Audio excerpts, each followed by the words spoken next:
Bonjour Magali, bienvenue sur les masterclass My Private Coach App. Aujourd'hui, on se retrouve avec vous pour parler de la confiance en soi. Bienvenue à tous ceux qui nous regardent et je vous laisse vous présenter pour ceux qui ne vous connaissent pas encore. Tout à fait. Alors, je suis Magali Giraud, coach en confiance en soi et communication, dans le sens où je vais accompagner les gens qui sont plutôt timides et réservés à s'exprimer avec plus d'aisance, autant dans la vie privée, c'est-à-dire dans des réunions de famille ou avec des amis, et dans tout ce qui est professionnel, par exemple prise de parole en public. Et alors, dans mes formations, j'ai eu un apprentissage très solide au niveau de ce qu'on appelle l'analyse transactionnelle. Qui est une discipline qui porte sur la personnalité et la communication, qui a été créée dans les années 60 par Eric Berne aux États-Unis. Et en fait, cette discipline, elle permet justement de comprendre pourquoi on se comporte de telle façon avec les autres et comment améliorer sa communication avec les autres. Donc, c'est vrai que la confiance en soi peut s'expliquer en grande partie grâce au concept d'analyse transactionnelle, dont je vais présenter un concept aujourd'hui d'ailleurs. Ok, bah super. Bah alors du coup, c'est parti. On a hâte de voir, de découvrir ce que c'est avec vous. Alors, donc je vais commencer par partager mon écran. Voilà, alors Marie, vous me dites si ça fonctionne. Eh ben, c'est en train de fonctionner, effectivement. Alors voilà, parfait. C'est bon. Parfait. Donc, alors, il faut pas, avant de commencer, il faut quand même préciser qu'il ne faut pas confondre confiance en soi et estime de soi. L'estime de soi, c'est avoir une bonne perception de soi-même. Et la confiance en soi, c'est se sentir capable de faire quelque chose. Donc là, on va être plutôt dans ce sens-là.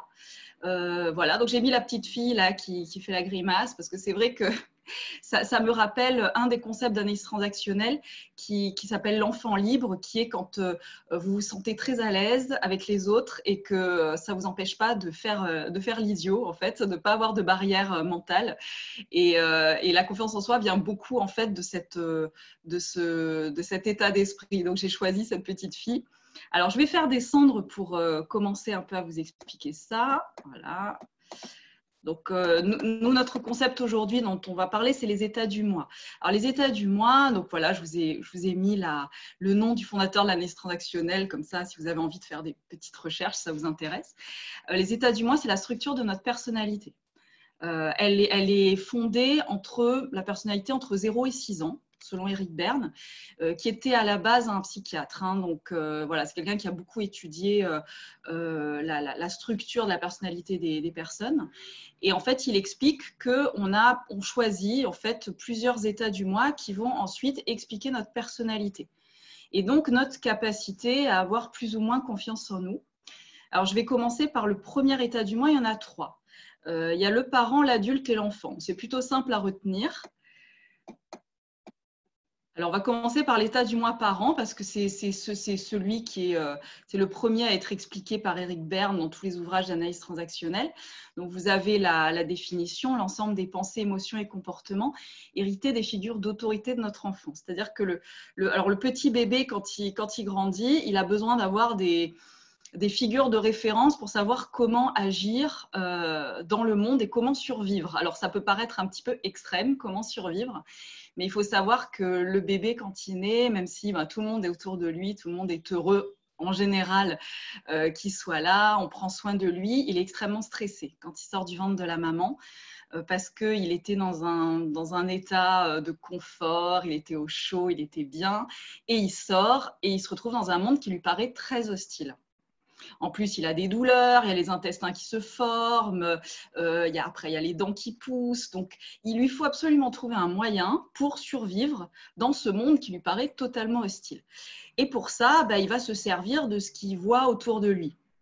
Donc ça, c'est ce qui explique un petit peu nos préférences dans le choix des états du moi qu'on va étaler. Il y a certains bébés, par exemple, qui privilégient l'état du moi parent, qui se disent, alors c'est totalement inconscient, qui se disent, quand je serai plus grand, je vais privilégier cet état du moi parce qu'il me paraît le meilleur pour survivre, d'après ce que j'ai compris de ce que me disaient mes figures d'autorité. Et l'état du moi parent, c'est quand vous recopiez la façon dont vous parlez, les personnes qui avaient autorité sur vous. Ça peut être les parents, ça peut être les professeurs, parce que ça se fait entre 0 et 6 ans et c'est souvent confirmé après. Donc, il n'y a pas que les parents, ça peut être des oncles, des tantes, et sachant qu'il y a 2 états du moi différents. Donc, vous avez le parent normatif, je vais descendre un petit peu, et le parent nourricier. Donc, le parent normatif, c'est celui qui est gardien de la morale, en fait. Quand vous entendez des gens qui vous disent, ou même vous, quand vous pensez c'est de mon temps, c'était pas comme ça, mais quand vous voyez des gens qui fraudent dans le métro, je viens à Marseille, il y a le métro, c'est honteux, pourquoi ils ne se font pas attraper? Enfin voilà, c'est celui qui est gardien des règles, qui est gardien de la morale. Il faut savoir qu'on a tous les états du moi en nous. Donc, on l'a celui-là. Hein. Chacun d'entre nous a cet état du moi. Mais on va choisir, quand on est bébé et petit enfant, de le privilégier plus ou moins. Donc, chez certains, ça va être très, très bas. Et chez d'autres, ça va être très élevé. Donc, voilà, quand vous voyez quelqu'un qui est ceux qu'on appelle un peu psychorigides, là, qui sont souvent en train de critiquer ou en train de faire la leçon, c'est des gens, en fait, quand ils étaient tout petits, se sont dit que pour survivre, il fallait copier un peu ce que faisaient les figures d'autorité. Et en plus, s'ils ont eu dans leur entourage des gens assez autoritaires, ça peut aider. Bon, sachant qu'il y a des gens qui ont des figures autoritaires dans leur famille, ils choisissent l'inverse. Hein, ils choisissent d'être plutôt rebelles. Ça, on verra cet état du moi après. Mais voilà, ça, c'est pour le premier. Alors, ça peut aider dans la confiance en soi, dans le sens où on a l'impression quand même d'avoir raison par rapport aux autres quand on est dans cet état du moi. On peut faire appel aussi à lui, par exemple, pour les personnes qui dirigent, les dirigeants, qui parfois sentent qu'ils ne sont pas très respectés par leurs employés. Il faut savoir ils ont tous en eux ce parent normatif et peut-être qu'ils ne l'utilisent pas assez. Et il faudrait qu'ils l'utilisent davantage, qu'ils se souviennent de situations où ils ont pu l'utiliser, par exemple, je ne sais pas, avec leurs enfants, avec peut-être une fois ils ont recadré un employé, et se dire j'aurais peut-être utilisé plus souvent ce parent normatif. Il peut être utile. Voilà. Alors, il faut savoir qu'il y a le parent normatif négatif et positif. Hein, c'est-à-dire que certains sont vraiment dans l'autoritarisme et eux, par contre, il va falloir qu'ils essaient de le revoir un petit peu, d'utiliser peut-être d'autres états du moi plutôt que celui-là de façon privilégiée. Et il y a aussi le parent normatif positif qui vous permet de ne pas vous faire marcher dessus. Voilà, notamment quand vous devez diriger une équipe. Et de l'autre côté, on a le parent nourricier. Alors là, j'ai pris l'image de la maîtresse d'école qui se met à la hauteur de l'enfant. Le parent nourricier, c'est aussi un état du moi qui peut être choisi de façon privilégiée par un petit enfant. Mais là, il va choisir un parent qui va protéger. Donc, on est toujours dans cette figure d'autorité, mais plutôt, je vais prendre soin de toi, je vais faire en sorte de te protéger, que tu te sentes bien. Alors, concernant la confiance en soi, il faut faire attention. Les personnes qui privilégient cet état du moi, souvent font tout à la place des autres. Parce qu'ils sentent qu'ils doivent s'occuper des autres. Ça vous est peut-être déjà arrivé, quelqu'un qui, je ne sais pas, qui insistait pour vous donner un verre d'eau ou pour vous aider à, je ne sais pas, à descendre une marche d'escalier. Et dans votre tête, vous vous dites, mais je ne lui ai rien demandé. Qu'est-ce qu'elle me veut? Qu'est-ce qu'il me veut? Ça, c'est parce que vous avez en face de vous un parent nourricier qui ne se rend pas compte qu'en fait, il va totalement au-delà de vos besoins. Donc, c'est vrai qu'en tant que coach, j'accompagne beaucoup de personnes qui sont dans cette posture-là. Souvent, leur manque de confiance vient de là, en fait. Alors, tout en gardant quand même ce parent nourricier qui est utile, parce qu'il peut nous rendre quand même très sympathiques, mais en prenant du recul par rapport à lui et en se disant il faut que je fasse attention de ne pas être tout le temps au service des autres, parce qu'ils vont finir par en profiter. Et ça veut dire que je mets les autres avant moi. Ce qui peut être assez dangereux dans le sentiment qu'on a de la valeur et donc qu'on est capable de se réaliser, de réaliser des choses. Alors, je ne sais pas, Marie, si vous avez des questions pour l'instant. Non, c'est très clair. C'est très clair et c'est vrai que finalement, ça peut paraître assez évident, mais on peut retrouver, on peut comprendre, je pense, pas mal de choses sur déjà les comportements qu'on peut avoir parfois, d'où ça vient, c'est intéressant. C'est très clair. Donc, non, pas de questions pour le moment. Alors, on va continuer sur un autre état du moi qui est l'enfant. Parce que chaque enfant et mince. je suis allée un petit peu loin, je vais remonter. En fait, chaque enfant qui se construit a, donc, comme je l'ai dit, 3 états du moi. Donc, il y a le parent et il y a également l'enfant. Donc, l'enfant, alors pour la définition, c'est l'ensemble des pensées, émotions et comportements hérités de ce que nous avons vécu enfant. Donc, on va emmagasiner des expériences d'enfance qu'on va en fait garder en nous et parfois ressortir adulte. Voilà. Et ceux qui sont vraiment dans l'état du moi enfant, c'est ceux qui se sont dit inconsciemment, c'est toujours inconscient, et ben c'est cet état du moi qu'il faut que je garde pour survivre. Mais voilà, tout ça, c'est lié à des perceptions. Il y a rien de rationnel, en fait, là-dedans. C'est quand on s'en rend compte et quand on se rend compte de son état du moi dominant qu'on peut se dire « Ah oui, d'accord, moi, je suis plutôt là-dedans et peut-être qu'il faudrait que je le revoie et que mon comportement n'est pas rationnel. » Alors, l'enfant, il est divisé en 3, lui, par contre. Donc, je vous ai mis 3 images justement pour illustrer. Donc, nous avons l'enfant soumis. Alors, l'enfant soumis qui adore les parents, les professeurs, c'est celui qui se plie aux règles. On m'a dit de faire ça, il faut le faire, je le fais. Donc, là aussi, ces 3-là, on les a tous en nous si on est psychologiquement équilibré. Voilà, les gens, il faut savoir que les personnes qui ont un état du moi qui manque, c'est ceux qui sont malades hein, au niveau psychologique ou psychiatrique, des tueurs en série, des gens comme ça. Voilà. Eux, par exemple, ils peuvent ne pas avoir d'enfants. Ça, c'est assez étrange, mais c'est comme ça. Et par contre, les gens psychologiquement équilibrés, il faut savoir qu'ils ont tous ces états du moi en eux. Et c'est ça qui, quand on vous dit, voilà, utilisez plutôt cet état du moi dans cette situation pour que ça marche mieux, il faut savoir que les gens l'ont en eux, en fait. Hein. Donc, ça peut être utilisé. Donc, l'enfant soumis, c'est celui qui se plie aux règles.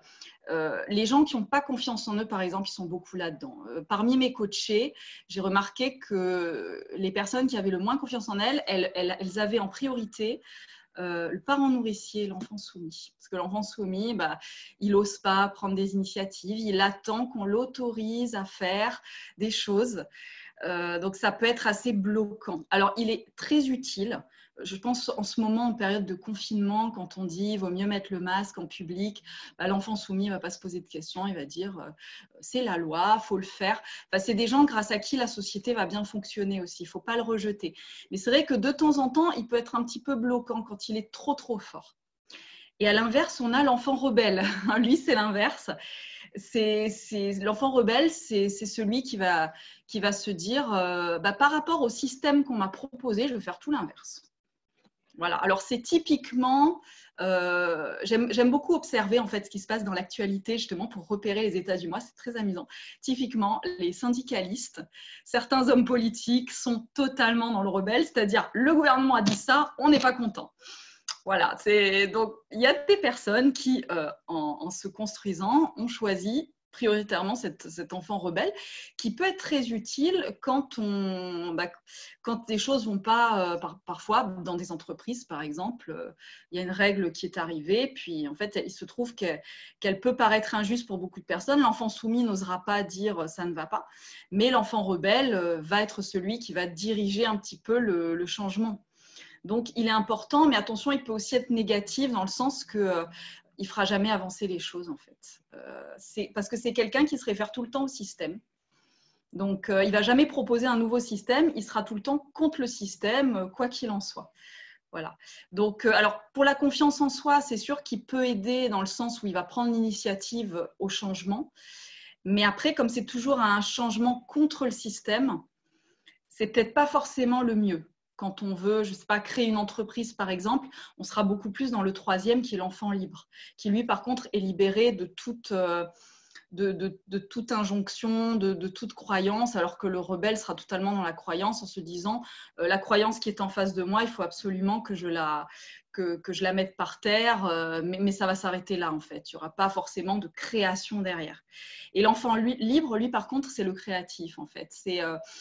C'est celui qui est hors du système. C'est-à-dire, il va se dire, on m'a proposé des règles, mais sans forcément aller contre ces règles-là, je vais inventer mes propres règles à moi.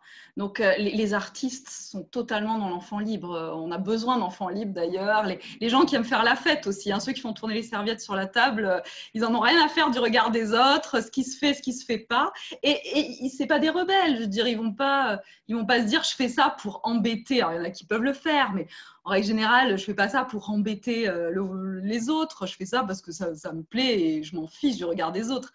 Et c'est vrai que lui, pour la confiance en soi, c'est vraiment excellent. Je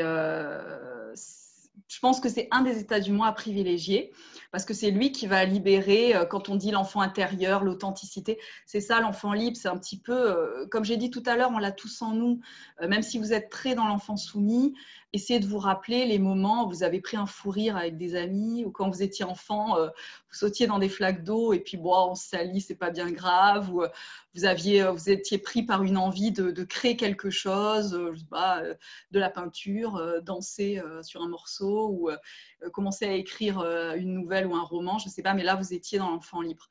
Donc, faire appel à lui, ça peut être très utile parce que comme on s'affranchit totalement du regard des autres, on est dans une confiance totale. Là, il y a aussi les négatifs, hein, c'est-à-dire que celui qui est que dans l'enfant libre, c'est le marginal en fait. Hein. C'est celui qui va dire je vis de ma passion, mais j'ai la phobie administrative parce que justement le système, je peux pas, voilà, je peux pas faire en fonction du système, donc je vais faire comme je le sens et puis parfois ça peut mal finir parce qu'ils s'en sortent pas. Donc il faut pas être non plus que là-dedans, mais en tout cas les plus grands artistes, les plus grands créateurs, ceux qui inspirent, sont souvent énormément dans l'enfant libre. Voilà, donc c'est un état du moi à privilégier si on veut avoir plus confiance. Est-ce que vous avez des questions, Marie ? Est-ce qu'il faut avoir un équilibre entre les trois ou alors pas forcément Enfin, est-ce que je veux dire, la meilleure des solutions, ce serait d'avoir un équilibre entre les trois ou pas? C'est assez difficile hein, parce que quand on est enfant, en fait, on en choisit. En fait, je dirais plutôt que ce qui est important, c'est de choisir son état du moi en fonction de la situation et du contexte. Voilà, de se dire là, j'aurais peut-être besoin de normatif, là, j'aurais besoin du rebelle, là, j'aurais besoin du libre. Être assez souple entre ces états du moi, être conscient qu'on les a tous aussi. Mais automatiquement, vous en aurez quand même un qui va prendre le dessus. L'équilibre parfait, je ne suis pas sûre que ce soit possible. Mais c'est vrai que ça peut demander pas mal d'exercices ou de remise en question ou de réflexion de se dire, OK, ben, si je les ai tous en moi, pour telle situation, si on est un peu trop l'enfant soumis, du coup, se dire, bah, pourquoi pas retrouver mon côté enfant rebelle. Mais c'est vrai que c'est hyper intéressant de déjà se faire la réflexion de, effectivement, si on l'a tous en nous, si on les a tous en nous, c'est vrai que c'est des outils qu'on peut utiliser, du coup. Il y a de l'espoir. Alors, du coup, je vais passer au dernier, qui est l'état du moi adulte. Voilà, je descends. Donc, ensemble des pensées, émotions, comportements qui répondent à l'ici et maintenant. Alors, lui, c'est aussi, quand je disais l'enfant libre et l'état du moi privilégié pour avoir confiance en soi, l'état du moi adulte est pas mal aussi. Celui-là, et vous l'avez tous. Alors, en fait, c'est celui qui, justement, qui se détache totalement de la construction de sa personnalité quand il était enfant.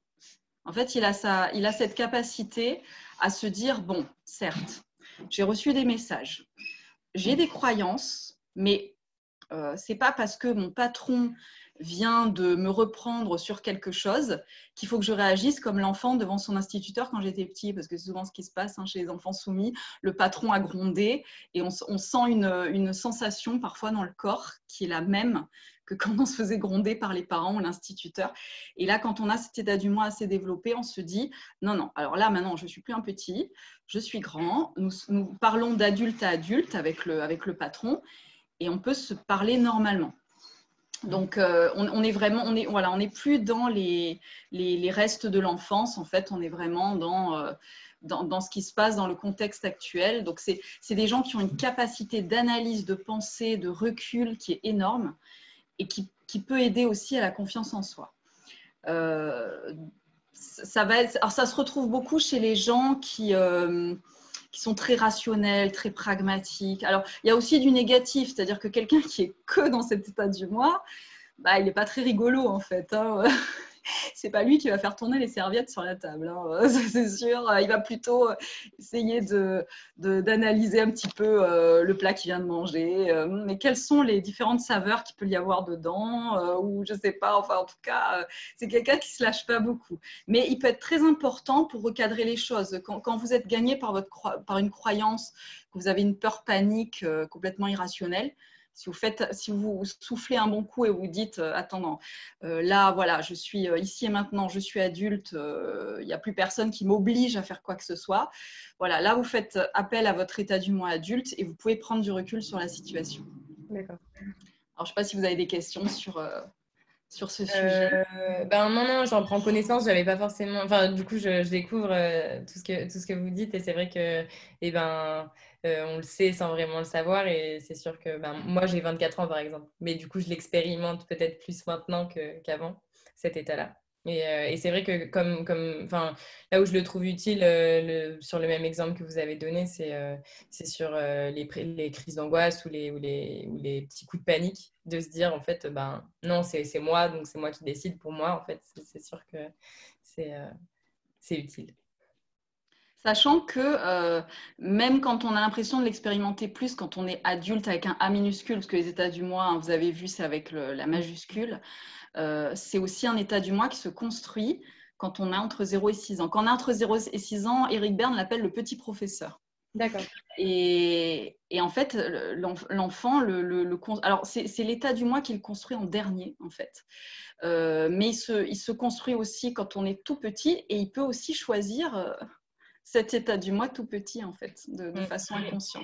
D'accord. Et Et là c'est aussi, peut-être plus oui. par rapport au fait de prendre confiance en soi, forcément avec plus ou moins d'années ou pas. C'est sûr que ça ressort peut-être plus quand, quand on arrive à avoir un peu plus confiance en soi, non? Enfin, je me pose la question. Peut-être que cet état-là ressort un peu plus quand on est plus confiant. Alors, est-ce qu'il ressort? Bah, disons qu'il aide à avoir confiance. Maintenant, quand on se sent confiant, on peut se dire que c'est peut-être grâce à lui. D'accord. Voilà. Mais pas que, l'enfant libre aussi peut être, ou le parent normatif quand on a besoin de se faire respecter. Je pense que ça relève peut-être plus de la prise de conscience, en fait. D'accord. Ok. Mais pour ceux qui sont beaucoup dans l'émotion, vous savez, ceux qui partent au quart de tour, comme on dit, hein, ils sont très dans l'enfant, en fait, ces personnes-là. Parfois dans le parent normatif, suivant ce qu'il raconte, en fait, si c'est ce que vous faites est scandaleux, ça va être le normatif. Si par contre c'est des gens qui font des caprices ou qui se mettent à pleurer pour parfois peu de choses, enfin ce dont nous on a l'impression de peu de choses parce que pour eux c'est énorme, eux ils sont plutôt dans l'enfant, qui se souviennent les fois où ils ont dû remplir une déclaration d'impôt, parce que franchement quand on remplit une déclaration d'impôt on est dans l'adulte en fait, hein. C'est pas un état du moi très difficile à avoir, hein. Dès que vous vous mettez à une tâche où il faut analyser, être rationnel, vous êtes dedans. Donc voilà, on peut y faire appel assez facilement. D'accord. Ok. Et ensuite, je propose un petit exercice à ceux qui nous regardent et à vous, Marie, si vous le souhaitez. Mais alors, il peut prendre un petit peu de temps. Voilà, j'ai mis à vous de jouer. Alors, ce sont des exercices qui sont souvent proposés dans les livres d'analyse transactionnelle classiques. D'accord. Mais je vais descendre parce que je ne suis pas sûre qu'on y voit très bien. Selon vous, quel est votre état du moi dominant? Vous avez peut-être, par rapport à vos rapports avec les autres, peut-être vous sentez que vous êtes plus dans tel ou tel état du moi. Et est-ce que c'est un handicap ou un avantage pour la confiance en vous? Voilà. Donc, ça c'est une réflexion que vous pouvez avoir qui peut vous aider à avancer. Ok. Et qu'on fait en coaching aussi. Ok. Bah, c'est vrai que enfin, faut avoir un petit peu de recul quand même. On se connaît, hein, mais c'est sûr qu'il faut avoir un tout petit peu de recul. Moi, je dirais personnellement que c'est peut-être l'enfant libre, mais parce que du coup, j'aime beaucoup faire de la musique. J'ai toujours été un petit peu. Enfin, après, c'est équilibré, hein, mais je dirais peut-être celui qui prédomine, ce serait celui-là. Mais, Mmh. mais un handicap ou un avantage, et peut-être beaucoup réagir dans les émotions, peut-être beaucoup plus être émotif que que, ouais, que poser, quoi. Mais un avantage, est-ce qu'un handicap ou un avantage? Ça peut être les deux. Ça dépend, ça dépend de l'utilisation qu'on en fait. Mais c'est vrai que si réagir tout le temps dans les émotions et être tout le temps à fleur de peau, c'est un désavantage au début. Après, quand on apprend à le maîtriser, c'est sûr que c'est plus, c'est plus utile. Parce que c'est quand même bien de ressentir des choses, je pense. Et non, voilà, je dirais ça. Après, c'est sûr qu'il faudrait peut-être un peu plus de temps pour. Oui. Mais c'est intéressant de faire la réflexion, en tout cas. Bah déjà, de prendre conscience qu'on a ce panel d'état d'humain en soi et d'être, c'est ce que je dis à mes coachés, soyez vigilants quand souvent c'est quand ils ont l'impression de se faire marcher sur les pieds ou de ne pas oser prendre la parole. Alors dites-vous où est-ce que vous en êtes et peut-être où est-ce qu'en est l'autre, où en est l'autre plutôt. Oui. Voilà, si l'autre est dans le normatif, vous sentez qu'il est voilà, dans l'autoritarisme et puis vous avez peur de lui, bah voilà, vous savez, enfant soumis, parent normatif plutôt négatif là du coup. Et non seulement vous allez pouvoir vous réajuster, vous dire je fais appel à mon adulte et je vais lui parler comme à un adulte en disant bon écoute, on pourrait peut-être parler normalement, sans crier, sans quoi que ce soit. Mais Ce vous qui peut allez être aussi... intéressant de savoir aussi, c'est avec quand on a réalisé en face de nous dans quel état est l'autre, de pouvoir utiliser la bonne réaction en miroir. Mais ouais, non, c'est vrai. Oui, alors bah, souvent c'est vrai que alors en coaching c'est bien parce qu'on on prend le temps de poser les questions justement pour voir où en est la personne, quand est-ce qu'elle a utilisé les différents états du moi et du coup l'aider à les réutiliser. Et ça dépend aussi de la personne en face de vous en fait. Ce qu'elle vous dit, c'est vraiment, je pense que c'est une habitude à prendre, hein, mais on dit souvent que l'adulte appelle l'adulte. Donc si d'un coup vous vous mettez dans votre adulte en vous disant j'arrête de faire mon enfant soumis, par exemple, et là, je vais me comporter comme un adulte face à un adulte. Déjà, de l'autre côté, il y aura un réajustement naturel, en fait, et d'un coup, il va baisser d'un ton et vous parler de façon peut-être un petit peu plus posée. Alors, c'est aussi quelque chose qui permet d'être plus tolérant par rapport aux autres. Enfin, je trouve quelqu'un par exemple, si quelqu'un est rebelle avec nous et qui nous agace, à toujours râler contre, je ne sais pas, le gouvernement ou le patron, bah, peut-être de se dire, bah voilà, pour survivre, quand il était petit, il a choisi de façon privilégiée cet état du moi, donc c'était inconscient, il ne faut pas trop lui en vouloir, maintenant il peut peut-être se faire aider aussi. Mais voilà, ça permet aussi de mieux comprendre les autres, ses congénères, hein, si je puis dire. Donc, voilà, c'est assez utile. Donc, écoutez, on a fait le tour. Est-ce que vous avez d'autres questions, interrogations, remarques éventuelles? Moi, personnellement, non. Mais par contre, j'invite tous ceux qui en ont à vous retrouver sur notre application My Private Coach. C'était très intéressant pour ma part. Et puis voilà, si vous avez peut-être un petit mot de la fin pour pour ceux qui nous regardent. Bah, écoutez, moi, je vous inviterai si ça fait résonner des choses en vous, justement de prendre conscience de votre état du moi, de vous poser la question dès que vous vous sentez pas en confiance. Et surtout de ne pas hésiter à se faire accompagner parce que c'est vrai que le coach va vous poser les questions pertinentes qui vont vous aider à mieux comprendre votre état du moi, à mieux utiliser toute la panel des états du moi, parce que tout seul, ce n'est pas forcément évident pour tout le monde. Il faut avoir un adulte très fort pour vraiment réussir seul. Et encore, ça fait toujours du bien d'être accompagné par quelqu'un qui a le recul suffisant. Et c'est vrai que faire appel à My Private Coach vous permet d'avoir des coachs à disposition de très bon niveau qui peuvent vous aider justement à explorer vos états du moi et à les utiliser de façon optimale. Super, merci beaucoup Magali. Et à bientôt, j'espère, en tout cas pour un Oui, prochain épisode, peut-être. à Bonne très bientôt.